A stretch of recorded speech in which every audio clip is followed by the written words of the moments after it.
You have noticed it. In a room like this, among those who have come to consent to something holy, you breathe as if a window has been opened and a heaviness has drained away. You say afterward, I felt lighter, and you did nothing to earn it, and no one did anything to you. And then you return home to the familiar door, the same hallway, the same voices, and you feel it begin to drain. Why is that? Why here, light, there, wait? Why together rest and alone effort? And can what is tasted here be carried as if in a cup that does not spill? Listen with the heart and not the intellect now. This lift you feel is not the influence of personalities on personalities. It is not the music, nor a phrase properly turned, nor a hand upon a shoulder. It is presence recognized. It is consciousness consenting to the one who already is. Where 2 or 3 are gathered in my name, there am I in the midst, not in a name spoken by lips, but in a name realized in silence. Do you see the difference? Words can say God, but consciousness can know God is. It is not conduct doing the work. It is consciousness revealing that the work is already finished. The spirit quickens, the letter profiteth nothing. Understand this, and you will be relieved of a burden you were never asked to carry. Your family does not primarily meet your words. They meet the atmosphere of your realized consciousness. Before you open the mouth, a presence speaks. Before you form a thought, a climate is felt. They step across the threshold and encounter the invisible content of your consent or your resistance. You cannot wrap it and hand it to them. You cannot see it, hear it, taste it, touch it, smell it, or think it, and yet it is the most substantive thing in the room. This is the silent ministry of consciousness. This is the real welcome home. I can of mine own self do nothing. The Father within me doeth the works. Be very firm in your understanding of your own inadequacy. That is not to shame you. That is to free you from the false task of improving persons with a better personality. Stop. Stop. Do not go on with vain repetitions, with clever sayings at the dinner table, with spiritual slogans posted on the refrigerator. That is the letter, and it will exhaust you. Be still and know that I am God. Let the tongue fall out before you instruct God about your home. The Lord is in his holy temple. Let all the earth keep silence before him. In that holy temple, not someplace else, but the temple you are, grace appears as order, as tenderness, as wisdom without debate. Do you think that the atmosphere at home will be changed by your arguments, your improved techniques, your resolved determination to be patient? Who by taking thought can add a cubit to his stature, or add patience to a heart that is secretly at war with itself? As long as you believe there is power in a good thought, you are far from the kingdom. But when you surrender the belief in 2 powers, the problem power and your correcting power, and you rest in God as one, an unspoken benediction settles. You are no longer a personality trying to fix personalities. You become a transparency, and through you, not by you, the Father doeth the works. So let the responsibility you accept be light. You are not called to repair your household. You are called to be the consciousness your household enters. Bring no argument. Bring awareness. Bring no remedy. Bring recognition. Carry no torch of I will make it right. Consent to the light that is already right. When you step over your own threshold, pause a breath before you speak, and know, not think, not assert, but know, God is.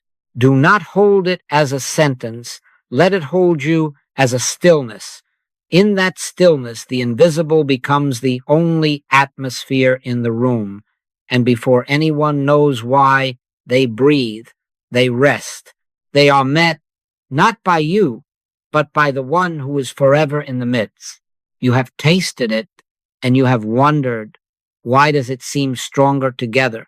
because there is a law here, not a sentiment. Where 2 or 3 are gathered in my name, there am I in the midst. Do not hear that as social comfort or numbers counting heads. Hear it as a description of consciousness. In my name, in my nature, in the realized awareness of one presence, there is an opening. Many minds lay down their private wars at once, and the noise subsides. It is not that you have added power by adding persons.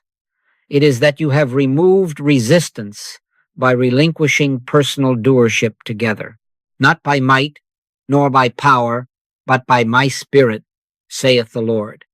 When a room consents to that, you breathe the same air the prophets breathed, and you did not make a wind. It was already moving. Contrast this with one person striving to be spiritual. Striving is noisy. It is full of the letter, full of phrases and efforts and noble attempts to hold a pose of goodness. Who by taking thought can usher the infinite into the living room? Who by arranging a better attitude can conjure forth the uncaused cause? As long as you believe there is power in a good thought, you are far from the kingdom. But in a room where 2 or more agree not on opinions, not on policies, but on God, is the compulsion to improve dissolves, and there is an ease that does not originate in anyone's virtue. The spirit quickeneth, the flesh profiteth nothing. You do not have to whip the sea into calm. You need only stop throwing stones. Now here is the good news, and it is very practical. You can learn the secret of sacred company and reproduce its atmosphere without calling a meeting, without recruiting a soul. How? Because the unity that multiplies grace is not a crowd, it is consent. 2 or more may be you and the Father. I and my Father are one. Lo, I am with you always. The moment you stop being the doer and retire to the inner room, close the door, and in secret consent, God is, you have gathered. You and the invisible are a congregation. You and the I am that I am are agreement enough. If there be 10 righteous, a city is saved. But if there be one who knows, truly knows that God is one, a household breathes a freer air. Do not think in arithmetic. Think in surrender. United consciousness multiplies grace because it subtracts fear. It thins the fog of private will. It does not add light to the sun. It opens the shutters. Be still and know that I am God. That is the gathering. Be very firm in your understanding of your own inadequacy, not to fall into despair, but to make room for the sufficiency of the one. When even 2 of your faculties, thought and feeling, stop their inner argument and rest in oneness, the body feels it as rest, the room feels it as gentleness, the conversation feels it as wisdom that needs no edge. Where the Spirit of the Lord is, there is liberty. Liberty is not manufactured. It is revealed when the jailer quits his post. Do not imagine that sacred company is manufactured by singing the same hymn louder. Stop, stop. Let the tongue fall out before you attempt to harmonize a room with words. Stand in the kitchen or sit at the foot of your bed before anyone wakes, and let this be your gathering. Father, glorify thyself as peace here. Not many words, no plans, a pause, a consent. God is, not as a phrase you hold, but as a presence you yield to. You cannot see it, hear it, taste it, touch it, smell it, or think it, and yet it will change the density of the air as surely as dawn alters a window. Then your part is to agree with God, not to secure results. I can of mine own self do nothing. The Father within me doeth the works. When you consent to that together in a sanctuary or in the sanctuary of your own chest, the one who is always in the midst becomes consciously present, and that presence does what presence does. It reveals that nothing else has power. God is one, and when that is realized without strain, the atmosphere lifts. The room has not improved. The veil has thinned. That is the secret of sacred company, and you can carry it home tonight. Now we must come to the knife's edge of this work. Be very firm in your understanding of your own inadequacy. I do not mean morbid self-judgment. I mean spiritual accuracy. You have lived under a hidden burden that you must manage your children's moods, your partner's habits, the thermostat of the household, your own tongue and tremors and tempers by will. You have tried to dam a river with a thimble. How many times have you promised yourself a new resolve at breakfast only to watch it dissolve by evening? How many times have you tightened the reins on yourself and felt the whole animal of the house buck harder? Who by taking thought can make one white hair black or add a cubit to his stature? Take no thought for your life. Stop, stop. The kingdom doesn't answer to your harness. Listen now, not as one being corrected, but as one being relieved. I can of mine own self do nothing. The Father within me doeth the works. This is not humility talk to make you behave. This is mechanics. As long as you believe that your patience, your methods, your phrases, your improved strategies possess power, you are trying to push God into the room with your shoulder. As long as you cling to the helm of outcomes, you will steer into the wind and call the struggle virtue. But the very moment you relinquish the pose of the doer, something that is not you, not your thought, not your timing, becomes perceptible. Peace is not manufactured. It is revealed when the manufacturer resigns. Not by might, nor by power, but by my spirit, saith the Lord. You say, if I don't manage it, chaos. Who told you that? The same voice that told Peter he must defend the master with a sword and heard instead, put up thy sword. The Lord shall fight for you, and ye shall hold your peace. Your inadequacy does not disqualify you. It proves that personal doership was never the source of harmony. Blessed are the poor in spirit, for theirs is the kingdom of heaven. Poverty of personal power is wealth in presence. It is the unclenching of the hand that lets manna fall. Try it where it matters.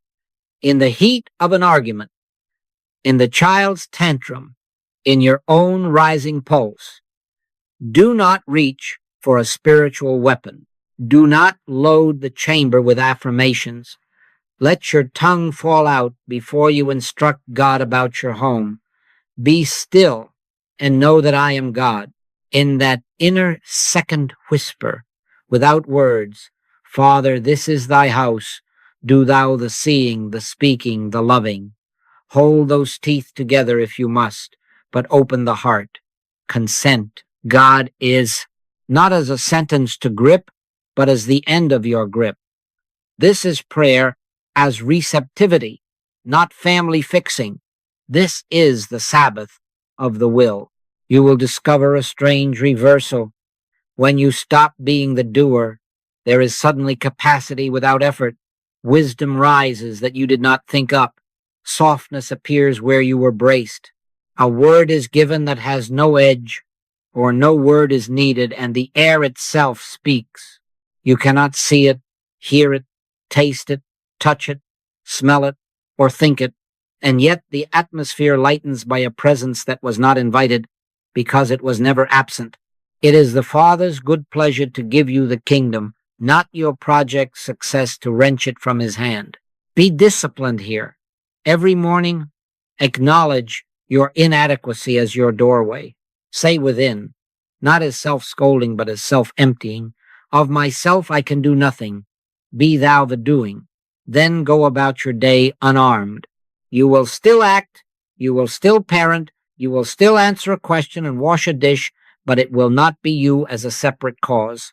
It will be transparency, and through you, not by you, the Father doeth the works.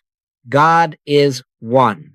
When that is realized, you are free of the war with other powers in the home, because you have laid down the only weapon that ever wounded you, the belief in yourself as the power. And harmony, which never needed your strain, begins to be felt.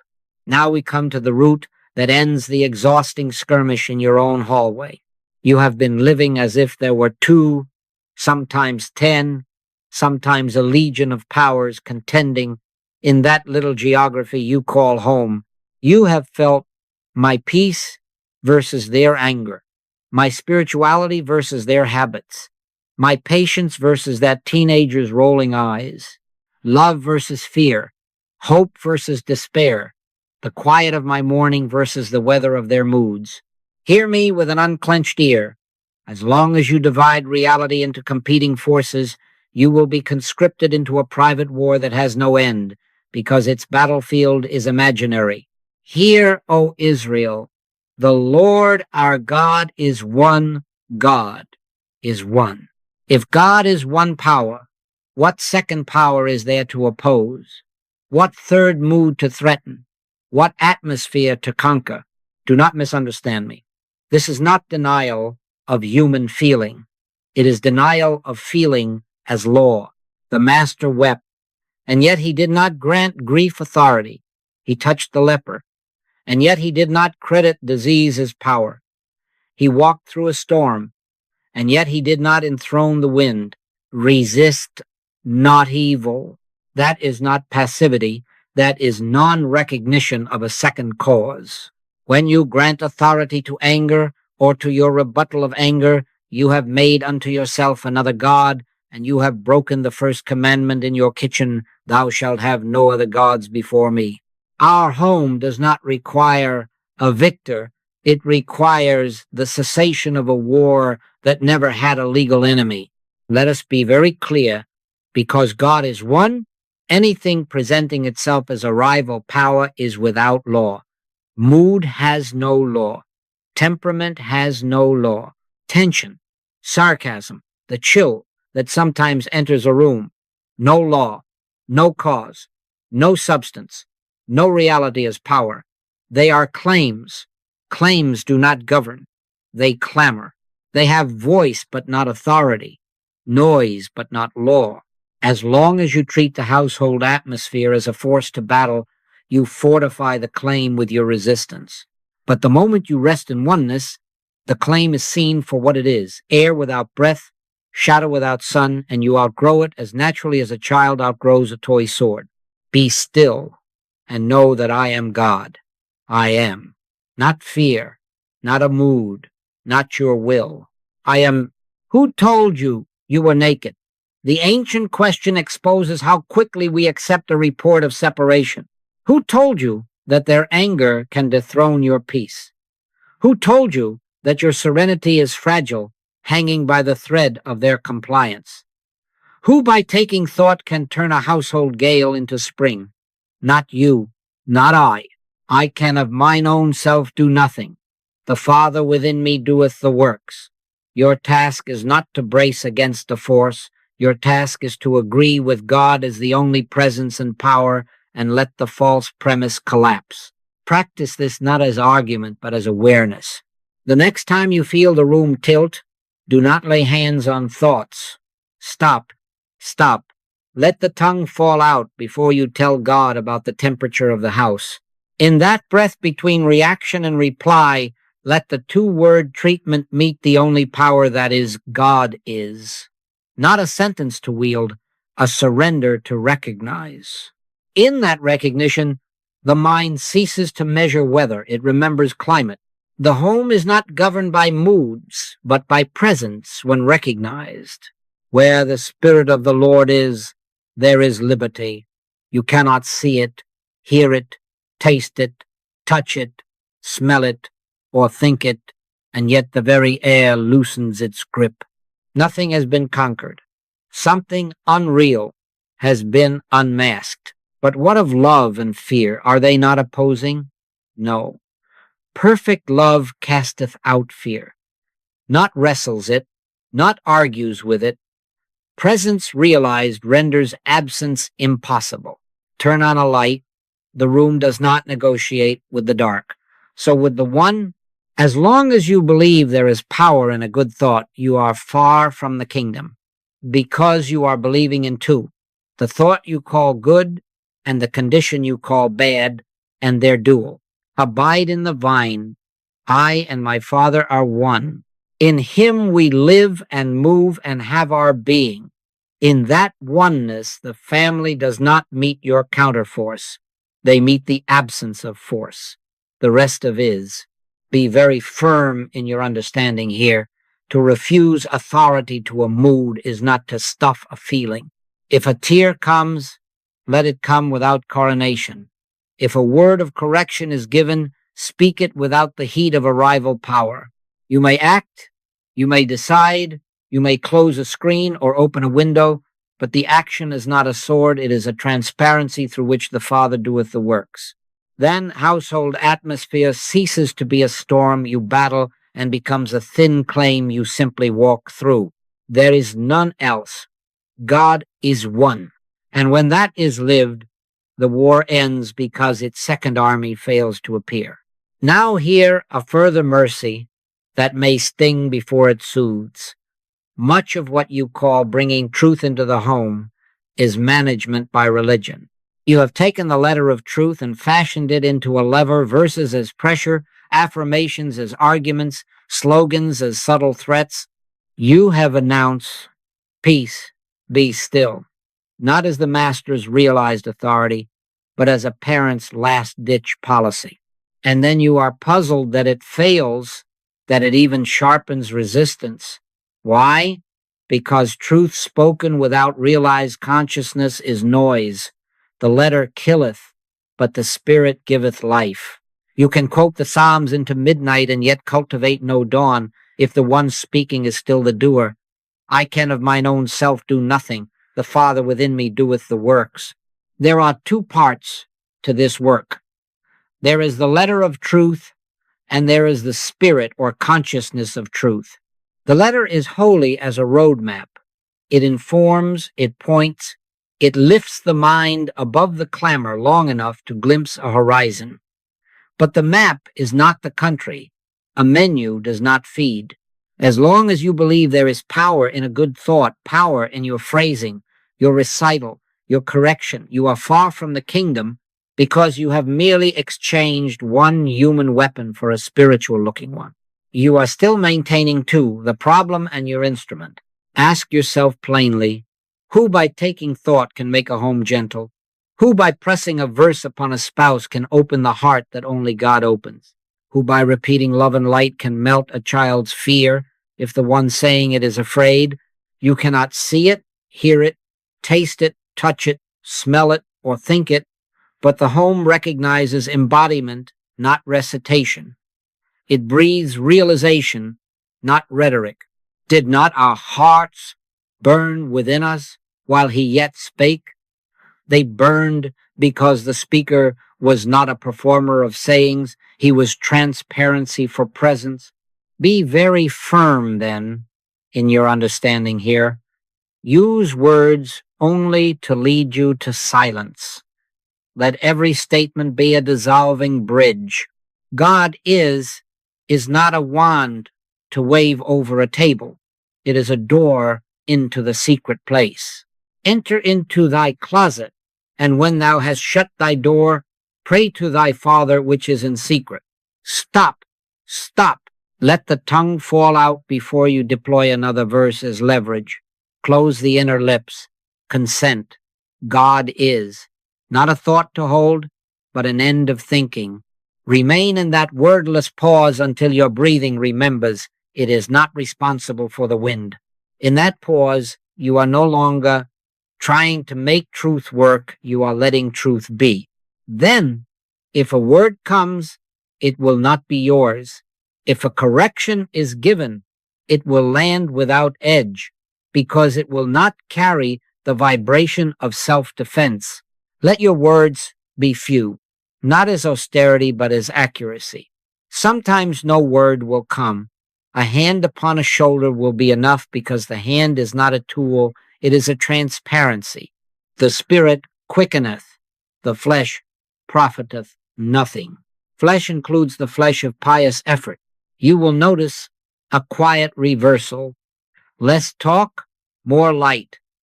Fewer quotes, more warmth. And curiously, when you do speak a line of scripture, it will have authority not because of its syllables, but because the one who authored reality is being given the floor.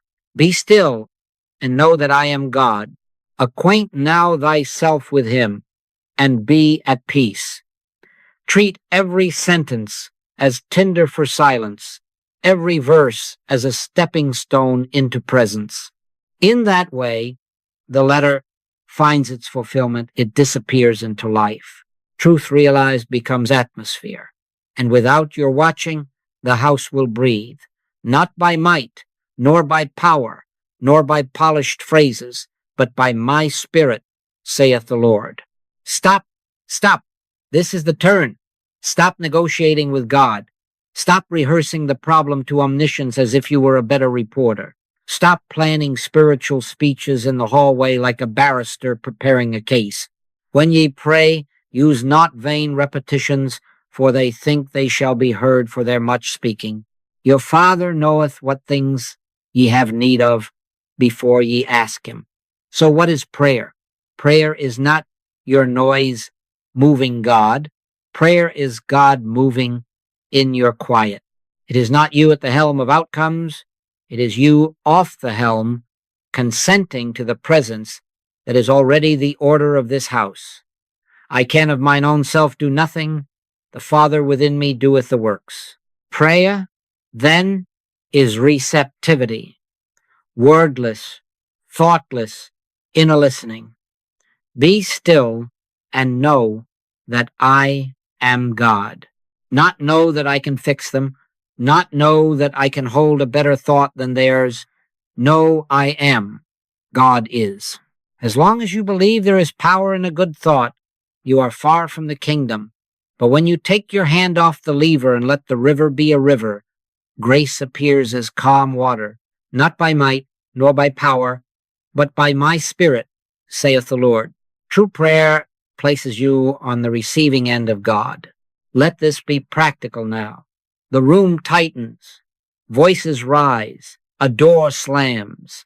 Your old training springs to its pulpit, verses ready, tonalities holy, arguments polished to a sanctified edge. Stop.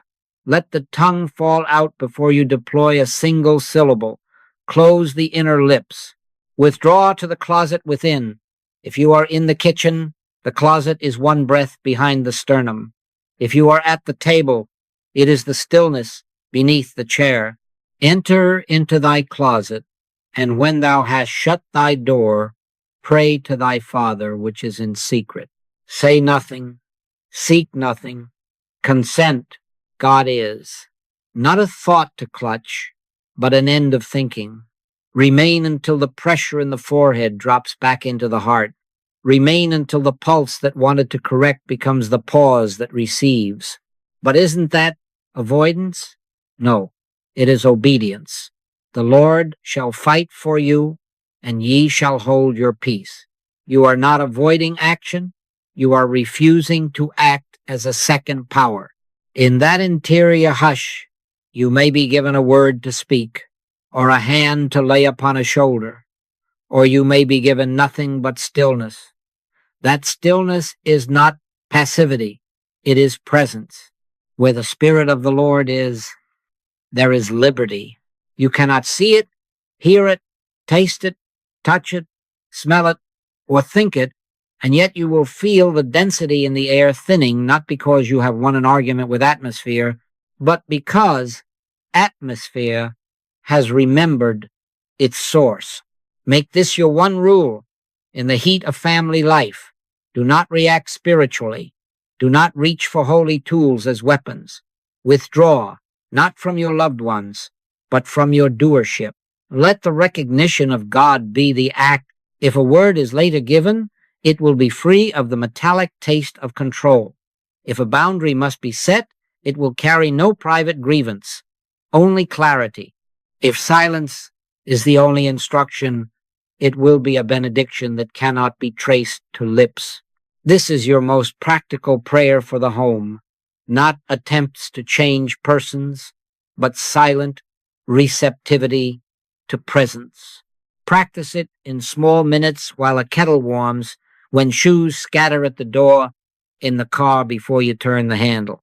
Father, glorify thyself as peace here. Then be still. Let your morning begin there and your evening end there, and you will discover that grace does what plans cannot. The house will not be managed into harmony. It will be unveiled into the harmony that always is, when God is recognized as the only presence and the only power. Let me place in your palm, like a seed that contains its own orchard, the simplest treatment I know, the one the prophets recognized without syllables and the master lived as breath. God is. Not as a phrase to steady your mind, not as a charm to calm a room. God is the end of your performance. It is the stopping place where the stream of self-effort surrenders to the river that already flows. Be still and know that I am God. That is all the theology you need. In the hallway, in the car, at the sink, with your hand upon the doorknob before a hard conversation, God is. Do not mistake this for the power of a good thought. As long as you believe there is power in a good thought, you are far from the kingdom. God is not persuasion, it is recognition. It is not your minting of a better idea, it is your consent to being as being. I am that I am. The Lord is my shepherd, I shall not want. Before Abraham was, I am. In him we live and move and have our being. These are not decorations for your speech. They are doors into the country where thought bows and grace works. Now hear the mercy. You cannot see God. You cannot hear, taste, touch, smell, or think God. And yet God is. Therefore you may rest from chasing evidences and assembling proofs. Who by taking thought can feel omnipresence as a sensation? Who by stretching the neck of attention can spy the invisible? Stop, stop. Evidence is not the parent of presence. Presence is the secret life of all that seems. When you cease your hunt for signs, signs appear as byproducts, changed tones, softened eyes, ungilted laughter without your clipboard at the door. Make God is your portable sanctuary. On the commute, before the engine turns, close the inner lips. God is. Let the shoulders unfasten from your ears. In the grocery line while the child frets, God is. Feel the breath drop its argument with time. Standing in the kitchen as voices rise in the next room, God is. Do not throw the phrase at a wall, enter it.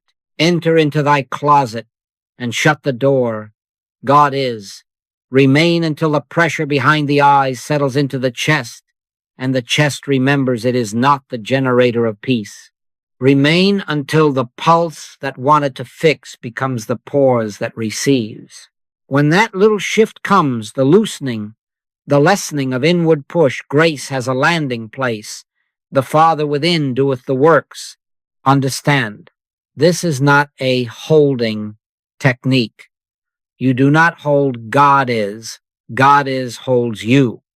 The treatment is not a handle you grip. It is the surrender of gripping. If a mind insists, say it again, say it harder, smile at the mind and be done. Be very firm in your understanding of your own inadequacy to make God appear. God does not appear. God is. We awaken. We consent. Not by might, nor by power, but by my spirit, saith the Lord. Practice in small, hidden intervals until it becomes your native climate. Before you answer the text, before you open the child's door, before you re-enter the room where a word was sharp, God is. 10 seconds of inner acquiescence breaks an hour's worth of effort. Do not check if it is working. Do not listen for footsteps to judge your prayer. That is to return to two powers, your treatment and their behavior. There is only one. God is one. Let the unity be enough, and you will find yourself carried, not inflamed with zeal, not stunned into passivity, but quietly functional, accurate without edge, present without pressure. And then it happens not as an achievement, but as an unveiling. You are the atmosphere they walk into, not because you have crafted it, but because you have stopped crafting anything at all. The room breathes an ease you did not install. The conversation tilts toward honesty without the metallic taste of control. Where the Spirit of the Lord is, there is liberty. Liberty from self as cause, liberty for grace as agent. 2 words open the door. God is. Now bring this to the table where forks clink and stories tangle. Here is where the old habit sneaks back with a pastoral mask. I must be the practitioner. They are my patients. I must work on them. Stop. Stop. No man has ever lived capable of healing another person spiritually. God and the practitioner and the patient are all one. I and my Father are one. Extend it now beyond the pulpit word into your supper hour. I and my Father are one, and that one is the only life showing itself as husband, wife, child, guest, even the chair that holds you. As long as you act as a separate healer upon separate persons, you enthrone separation and guarantee strain. Be very firm in your understanding of your own inadequacy to conduct a family cure. Then the Father within can be felt at the table, and harmony begins without your hands upon it. The principle is simple, and it is the end of technique. There are not 3, God, a healer, and a patient. There is one being appearing as many. In him we live and move and have our being. We, being many, are one bread and one body. Healing is not a transaction passed across plates. It is recognition. It is the quiet inner seeing that the I in me and the I in you is the same I am, indivisible, unthreatened, self-sustaining. Truth realized becomes atmosphere. It will not be seen with eyes, tasted with soup, or argued into existence. It will be felt as the easy breath of a presence that was never absent. What does this mean for how you behave when talk turns sharp, when old jokes cut, when silence hardens in the youngest one's jaw? First, you listen without absorbing. You are not a sponge for moods. You are transparency for God. Love thinketh no evil. Listening does not mean swallowing the bitterness. It means allowing words to pass through a consciousness that does not fear a second power. The Lord shall fight for you, and ye shall hold your peace. Hold it inwardly. Do not pick up their sentence to fix it on the anvil of your virtue. Let it move through the one who cannot be pierced. Then, if a word is given, you speak without defending. You are not protecting a private righteousness. You are not countering an insult to your image. Judge not. If a correction is needed, correct without contempt. A boundary set in oneness carries no sting. It is clarity without heat. A soft answer turneth away wrath, not because softness is strategically superior, but because in oneness there is nothing to defend and no rival power to subdue. Resist not evil. To refuse it power is to refuse it fuel. Let this be tested in your own room. The teenager tosses a sarcastic comment across the roast. The old part of you reaches for spiritual tools as weapons. Stop. Stop. One breath beneath the collarbone. God is. Not a thought to hurl, a surrender point to inhabit. I and my Father are one. See that I extended without boundary, appearing as this beloved young one who cannot, in truth, be an adversary to your peace, because there is not a second life to oppose the one life. If a word is then placed on your tongue, it will have no metallic taste of control. If silence is given, it will not be avoidance, it will be Sabbath. Do not watch for results. Do not glance at faces to see if presence is working. That is, to split the one back into your practice and their response. Where 2 or 3 are gathered in my name, there am I in the midst of them.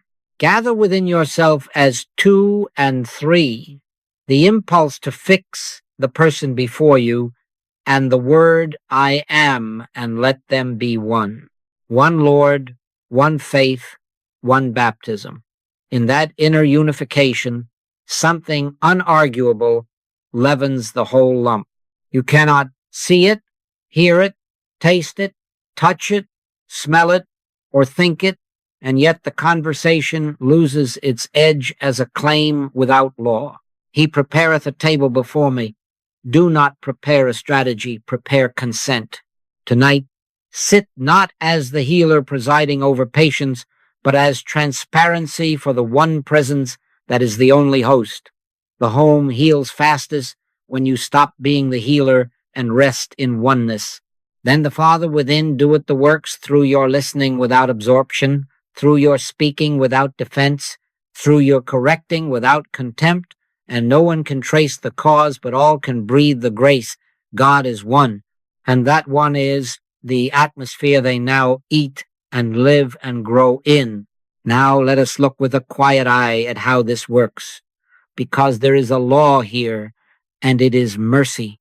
The kingdom of heaven is like leaven, which a woman took and hid in 3 measures of meal, till the whole was leavened. Leaven works by being. It is not a lecturer in the dough. It is presence mingled, not argument imposed. So, with realized consciousness, when even one in a room consents to the one presence, the hidden yeast of that consent begins its silent rising. No persuasion, no program. You stand as the atmosphere, and the room receives permission to soften. Let your light so shine before men. Light does not perform the shining. It is simply not obstructed. Do not confuse this with adding power. United consciousness does not stack human energies like firewood and hope the flame climbs. United consciousness removes obstruction so grace can appear. If there be 10 righteous men in the city, said the ancient story, shall not the whole city be spared? If there be even one receptive in a home, the current is open, and many drink who did not yet ask. The Lord blessed the Egyptian's house for Joseph's sake. Observe the principle. The blessing was not Joseph's personal virtue exerted upon a household. It was the presence recognized by one that overflowed to many. Where 2 or 3 are gathered in my name, in my nature of oneness, not in the noise of many minds, there am I in the midst of them. Be very firm here. This is not mind projector work. You are not sending out beams of positivity. As long as you believe there is power in a good thought, you are far from the kingdom. Thought is not power. God is power. I can of mine own self do nothing. The Father within me doeth the works. The leaven is not your phrasing. It is your surrender. Grace does not flow because you have successfully held attention at a point. Grace flows because attention has yielded to His. God is one. In that one, there is no private healer and no private recipient. There is only presence recognizing itself. Now the warning for this is where many lose altitude at the very moment they begin to rise. Do not watch for results. Do not glance around the table to test if the air is gentler. Stop. Stop. Every time you lift the lid to see if the dough is rising, you let the heat out. Every time you measure another's face to judge your prayer, you return to personal doership and split the one back into your cause and their effect. Who, by taking thought, can make grace appear? Not you, not I. You cannot see it, hear it, taste it, touch it, smell it, or think it, and yet it leavens just the same when you stop checking. What then do? You do what we have been shown from the beginning. Enter the inner closet and consent. God is. Hold no one in your mind as patient. Hold no self as practitioner. God and the practitioner and the patient are all one. If another joins you in that same consent, even silently across the room, their quiet does not add to yours. It removes more of what never was. 2 or 3 in that name, and the room forgets its strain without knowing why. The seed sprouts and grows, he knoweth not how. Night and day, the leaven continues its work while you wash a dish, fold a shirt, or listen to the same story without defense. And when later you notice that laughter has lost its edge or a habitual silence has thawed, do not claim it. Do not say, my practice is working. That is to snatch the bread from the oven and call it yours. Not by might, nor by power, but by my spirit, saith the Lord. Give the glory to the one, and stay hidden like the yeast in the meal. Presence influences more than words, but it only flows when you stop checking whether it's working. God is one. Let that be the only arithmetic of your house, and the whole lump will rise. Now, let us be honest about the hour that tests all this talk, when the house is loud, when the child's cry climbs the stairs like a fire alarm, when a door slams and words fly with edges, when an envelope on the counter announces lack, when a body presents a fever, and the mind rehearses 1,000 facts. This is the moment you are tempted to make two powers, God on the one side and the noise, the anger, the bill, the symptom on the other. This is the moment the old training leaps forward with its toolkit. Rush, argue, command, manage, fix. Stop. Stop. Who by taking thought can pay the bill by panic? Who by raising the voice can settle a room? Who by tightening the jaw can cool a fever? Not you, not I. I can of mine own self do nothing, the Father within me doeth the works. Here is your practice, the simple sequence that is not a technique but a yielding. First, stop, arrest the reflex. Let the tongue fall out before you add one syllable to the din. Hold those teeth together if you must, and let your hands be still. Second, turn within. One breath behind the sternum, enter the closet where no storm can enter. Be still and know that I am God. Third, in that inner room, consent to the truth that carries all the rest. God is one power. Say it without strain. Let it say itself. God is one. Not God in a tantrum. Not God in a ledger. God is. Fourth, wait until the sense of presence registers not as a sign or a sensation you can see, hear, taste, touch, smell, or think, but as the unforced lessening of inner pressure, the loosening of the fist behind the eyes. The peace of God which passeth understanding will keep your heart and mind. Fifth, respond only when that stillness has returned. If it takes 10 seconds, good. If it takes 2 minutes, better. If it takes longer, be faithful. The Lord shall fight for you, and ye shall hold your peace. But if I do nothing, won't the house fall apart? You are not doing nothing. You are refusing to act as a second power. Out of this stillness may come very human footsteps. You may walk toward the child and kneel. You may set a boundary and say, enough for tonight. We will speak at 8 in the morning. You may pick up the phone to arrange a payment plan. You may fetch a thermometer and a cool cloth. Do not call these unspiritual. Call them obedient. Not by might nor by power, but by my spirit, saith the Lord. In him we live and move and have our being. The steps are not the power. They are the transparency through which power appears as order. Notice the paradox. You are now more accurate in action because you have ceased to believe in the problem's power.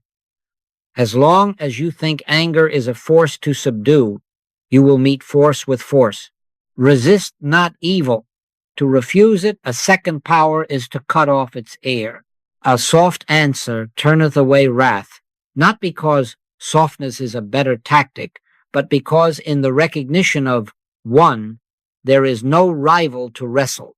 Peace be still is not a shout at the room.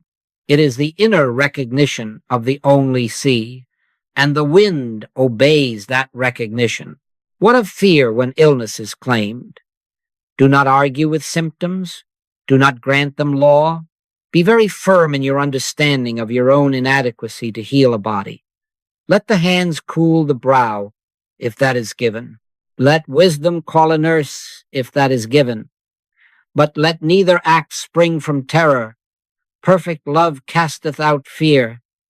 The act is the same from the outside, the source is different within. One springs from twowness and multiplies strain. One springs from oneness and carries the hush that heals. And when the envelope shouts lack, do not rehearse your dread to omniscience. Enter the closet. God is. The Lord is my shepherd. I shall not want. Then sit with the numbers as with a friend. Make the call without apology or pride. Prune what must be pruned without the theater of doom. You will find that decisions made from stillness carry an odd ease.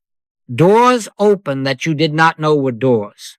The net appears where there was only air. Train for this in quiet hours so that in loud hours you are not a novice. Practice the sequence over small irritations, spilled milk, a misplaced key until the muscle of stopping is strong. Then, in the hour of noise, you will discover the authority that is not yours. Where the Spirit of the Lord is, there is liberty, liberty to act without fear, to speak without heat, to correct without contempt, to wait without abdication. You can be responsible without believing the problem has power, because God is one. Let that be the law in your house, and even its loudness will remember its source and grow gentle. Before the house breathes its first sound, build the sanctuary, not with furniture, with consent. Rise a little earlier than your comfort, for you do not bring peace home by effort. You bring it by abiding daily in the consciousness that knows God is. Do not leap to fix the day before it dawns. Enter the closet. Let the tongue fall out before you say a holy word. Take the letter only as a threshold, a psalm, a line from the Master. Be still and know that I am God. I can of mine own self do nothing. The Father within me doeth the works. In him we live and move and have our being. Then stop. Stop. Let those words sink out of the head into the heart and be quiet long enough to outlast the mind's itch. Wait without seeking. Listen without listening for anything. You will not see, hear, taste, touch, smell, or think God. And yet God is. When the inner pressure loosens and a hush, not a sensation, not a plan, but a hush arrives, stay there 2 breaths longer than you wish. That hush builds the altar no child can overturn. Your morning rhythm is simple. Letter, then spirit. Let scripture open the window. Let silence be the air. 5 minutes may be all you have at first. Give it without apology. The value is not in duration. It is in surrender. Be very firm in your understanding of your own inadequacy to arrange a day. Let the Father within announce his government before anyone asks you for breakfast. This is my beloved Son, in whom I am well pleased. Hear that within every face you will meet, and then close the book. Carry no holy plan. Carry presence. Midday. Do not wait for a room full of saints. Practice the inner gathering. Where 2 or 3 are gathered in my name, there am I in the midst of them. Gather them within yourself in the grocery line or the parking lot. Stillness, love, receptivity. Let 2 or 3 of these meet in you, and do not call it your virtue, call it your vacancy for God. 1 breath behind the sternum, God is. That is all. 30 seconds to drop out of outcome and into is. Then move the cart, make the call, send the note. Not by might, nor by power, but by my spirit, saith the Lord.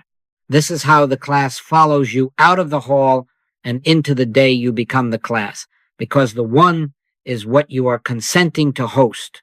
In the evening, do not rehearse the house's errors to omniscience. Lay them on the altar you built in the morning and kept open at noon. Return again from letter to spirit. Let 1 line be enough. The Lord is my shepherd. I shall not want. Then close the lips and release the day. Forgive it its unfinished threads. Forgive yourself your stumblings. Do not try to fix by darkness what grace will ripen by dawn. The seed sprouts and grows, not how. Rest in that not knowing. God is one. Let that oneness be the law of your night. You will know the fruit by its quiet ordinariness. Less reactivity without practicing neutrality as a tactic. Fewer spiritual arguments because the compulsion to convince has thinned. More patience, not trained delay, but the simple absence of inner push. Gentler words that do not taste like management. Boundaries stated without the bruise of self. The same chores done without complaint, not from discipline, but because the strain was the symptom of twowness. These are not self-improvements. They are the inevitable evidences of realized presence. The branch bears without strain when it abides in the vine. Do not count results. Count only the times you remembered to stop. Morning, noon, and night. 3 bells, 1 practice. Descend from letter to spirit, from saying to seeing, from doing to abiding. Let your house wake up inside a sanctuary you did not construct but revealed. As for you, be firm in inadequacy, steadfast in receptivity, faithful in the 2-word treatment. God is. Then let the Father within do the works, and you will find that the peace you did not bring by effort has already entered before anyone wakes. We have walked together from the hum of group gatherings into the hush of the inner closet, and the thread all along has been one. United consciousness does not add power, it removes obstruction. The secret has never changed. I can of mine own self do nothing. The Father within me doeth the works. God is one. When the sense of personal doer bows, the one presence appears as what was always true. Where 2 or more are gathered in my name and my nature of oneness, there am I in the midst. Now take this further. Become that gathering anywhere, anytime. Become the shared consent in a car alone. Become the sanctuary in a foyer. Become the altar on a sidewalk. You are not carrying force. You are carrying vacancy. You are not projecting truth. You are ceasing to resist it. So here is the simple, immediate invitation, and it is the doorway into everything we have said. Before the next interaction tonight, sit 1 minute, not to bargain with God, not to arrange outcomes. 1 minute to stop. Let your tongue fall out before you report the day to omniscience. Hold those teeth together. Close the inner lips. Enter thy closet. Be still and know that I am God. That's all. No shaping of energy. No spiritual engineering. God is. Say it if you must, once, and then let it say itself. Wait until the inward fist unclenches, until pressure loosens its grip behind the eyes. You cannot see this, hear it, taste it, touch it, smell it, or think it, yet you will know when the push has dropped. Prepare ye the way of the Lord, he goeth before you. Send the blessing ahead.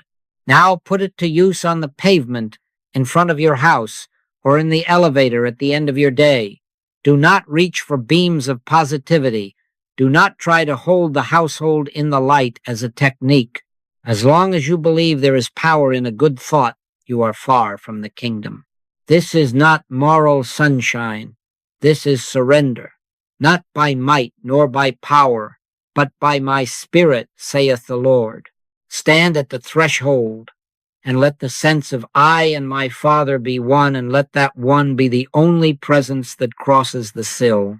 Then whatever follows hello or silence, soup ladled or bills counted, a child's tears or a spouse's calm will be met by you as transparency, not as manager. Actions will appear, yes. Words may be given, yes, but the works are the Father's, and you will feel the ease that proves it. Hear the promise and receive it as law, not as wish. Where the Spirit of the Lord is, there is liberty. Liberty from managing, from fixing, from fearing. Liberty from scanning faces to judge your prayer. Liberty from the vanity that would succeed or fail at holiness. Liberty to be accurate without edge, to set a boundary without bruise, to listen without absorbing, to correct without contempt. This liberty is not the result of your competence. It is the atmosphere of oneness, and a household can breathe it. They will not trace its cause. Do not help them by claiming it. Stop. Stop. Do not check if it is working. Checking splits the one back into your cause and their effect. Tonight, you can become the atmosphere your family walks into, not by new phrases, not by will, but by surrender to the one presence that does the works 1 minute before the door opens, one breath behind the sternum. God is. Peace be to this house. He prepareth a table before you. Consent to be the table, not the caterer. Acquaint now thyself with him, and be at peace. Walk in under that peace, carry nothing else, and you will find that goodness and mercy do not need your escort. They follow. The kingdom of God is within you. The door is in your very breath. God is one. God is